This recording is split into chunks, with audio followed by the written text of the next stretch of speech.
నా దగ్గరికి ఒక పేషెంట్ ఆయన తమలపాకు తోట ఉందంట ఆయనకి. అయితే ఇంటి దగ్గర ఉన్నప్పుడు జారిపడి చెక్క పొడుచుకుందంట పక్క టెంపుల్ దగ్గర. బాగా నొప్పి వచ్చిందంట. అయితే ఆ ఊళ్ళో ఉండే వాళ్ళ చేత ఎవరి చేత ఇంజెక్షన్స్ అవి వేయించుకున్నాను. నొప్పి ఇంజెక్షన్స్ నొప్పి పక్కకు తీసుకున్నాను అనమాట. అయితే ఒక 5 రోజుల తర్వాత ఏమైందంటే విపరీతమైన ఆయాసము. ఇంకా ఎంత ఎక్కువ ఆయాసం అంటే ఇక్కడ నుంచి అక్కడికి 2 అడుగులు కూడా వెళ్ళకపోయినంత ఆయాసం వచ్చేసింది అనమాట. అంతకుముందు అతనికి సిఓపిడి ఉంది, కానీ ఇంత ఎక్కువ ఆయాసం ఎప్పుడు రాలేదనమాట ఆయనకి. అయితే ఇంకా అతను ఇంకా చనిపోతానేమో అనే ఉద్దేశంతో వెంబడిని హాస్పిటల్కి రావడం జరిగింది ఆత్మకూరులో. తర్వాత అక్కడి నుంచి వేరే చోట నుంచి ఇక్కడ మన దగ్గరికి రావడం జరిగింది అనమాట. ఎక్స్రే తీసిన వెంబటనే ఊపిరితిత్తుల కుడివైపు అంతా నీరు చేరుకొని ఉందన్నమాట. ఇంకా ఎముకలు కూడా పక్క టెంపుల్ కూడా కొన్ని ఇరుగున్నాయి. ఫస్ట్ చెప్పామన్నమాట, ఇది నీరు చేరుకొని ఉంది కాబట్టి ఆయాసం ఇంత ఎక్కువ ఆయాసం తగ్గాలంటే ట్యూబ్ వేసి అదంతా తీసివేయాలి అని చెప్పాము. అయితే సరే అన్నారు.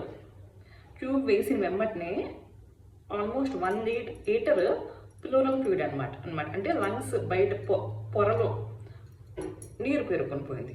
తీసిన వెంబటనే 1 లీటర్ పైన వచ్చేసింది.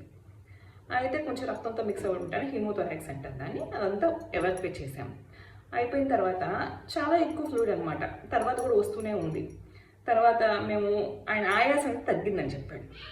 తర్వాత బీపీ, పల్స్ ఇవన్నీ చూసామన్నమాట. వైటమిన్స్ అయితే స్టేబుల్గా ఉన్నాయి. ఓవర్ నైట్ హిమోగ్లోబిన్ కూడా చూసుకుంటా ఉన్నాం, ఏమైనా డ్రాప్ ఏమైనా ఉంటుందేమో అని. డ్రాప్ ఏం లేదనమాట. మామూలుగా సిటీవీఎస్ ఒపీనియన్ కూడా, అంటే ఇంత ఎక్కువ రిప్ ఫ్రాక్చర్స్ ఏవి ఉన్నాయి కదా, ఒపీనియన్ కూడా తీసుకుందాం అనుకున్నాము. తర్వాత బ్లడ్ ప్రొడక్ట్స్ కూడా అరేంజ్ చేసుకున్నాం ఇన్ కేసు ఏమైనా నీరు ఉంటుందేమో అని చెప్పేసి. కానీ వైటమిన్స్ అంతా స్టేబుల్గా ఉన్నాయి. సో ఆ విధంగా మేనేజ్ చేయడం జరిగిందనమాట. అయితే ఏమన్నా ఓపెన్ తొలకటం ఏమన్నా అవసరం అవుతుందేమో, ఓపెన్ సర్జరీ ఏమన్నా అవసరం అవుతుందేమో అని చెప్పేసి చూసామన్నమాట. అతనికి ఫ్రేల్ చెస్ట్, పారాడాక్సిమల్ బ్రీతింగ్ అటువంటివి ఏమి లేవంట. అంటే ఏంటంటే కొంతమందికి ఇట్లాగా రిప్స్ ఒకే ఎముకలు ఇరిగినాయి అని చెప్పాను కదా, ఒకే ఎముక 2 చోట్ల కనుక ఇరిగితే మనం మామూలు ఊపి తీసుకున్నప్పుడు ఏమైంది, లంగ్ పెద్దదవుతుంది, తర్వాత వదిలేసినప్పుడు చిన్నగవుతాయి అనమాట ఎక్స్పిరేషన్ చేసినప్పుడు. అయితే ఈ ఎముక ఒకే చోట ఇరిగినప్పుడు ఏంటంటే ఒక్కటి ఎముక అది ఊపిరి తీసుకున్నప్పుడు పైగా అంటాము, ఊపిరి వదిలేసినప్పుడు కింద కానీ అట్లా కాకుండా అదొక్కటే విడిగా తీసుకున్నప్పుడు కిందకు పోవటం అట్లా దానంతటి అదే ఉంటుంది అనమాట. అప్పుడు మనం ఇంటర్వెన్షన్ అనేది చేయాల్సి వస్తుంది అనమాట. సో ఇతనికి ఫ్రేల్ చెస్ట్ కానీ పారాడాక్సిమల్ బ్రీతింగ్ కానీ అటువంటివి ఏమీ లేవన్నమాట. సో వెయిట్ చేసాము. చివరిగా ఇది ఆ రోజు 1.5 లీటర్ అయిపోయాక నెక్స్ట్ 3 డేస్లో అతనికి ఇదంతా ఎముక ఇరగటం వీటంటి వల్ల హీమోథోరాక్స్ కాకుండా రియాక్షనరీ ఎఫ్యూషన్ ఆల్మోస్ట్ 4 లీటర్స్. మీరు ఊహించండి, 4 లీటర్లు బరువు లంగ్స్లో ఉంటే ఏ విధంగా ఉంటుంది. సో ఆ విధంగా తర్వాత 3 లీటర్స్ రియాక్షనరీ ఫ్లూయిడ్ కూడా రావడం జరిగింది.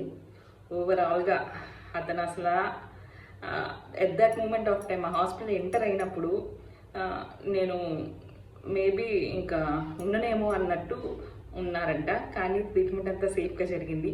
4 డేస్లో ఇంటికి పంపించడం జరిగింది. రివ్యూకి వచ్చినప్పుడు చాలా హ్యాపీ ఫీల్ అయ్యారు. తను చెప్పారనమాట, తమలపాకు తోట అంటే లక్ష్మీదేవితో సమానం, మేము చెప్పులు కూడా వేసుకోకుండా చూస్తాము. సో ప్రొఫెషన్ అంటే, ఆక్యుపేషన్ అంటే అంత ఇష్టం ఉంటుందా అనిపించింది. So is finally happy. This is doctor Sirisha, pulmonologist, Srivari hospital, Atmakur. Thank you.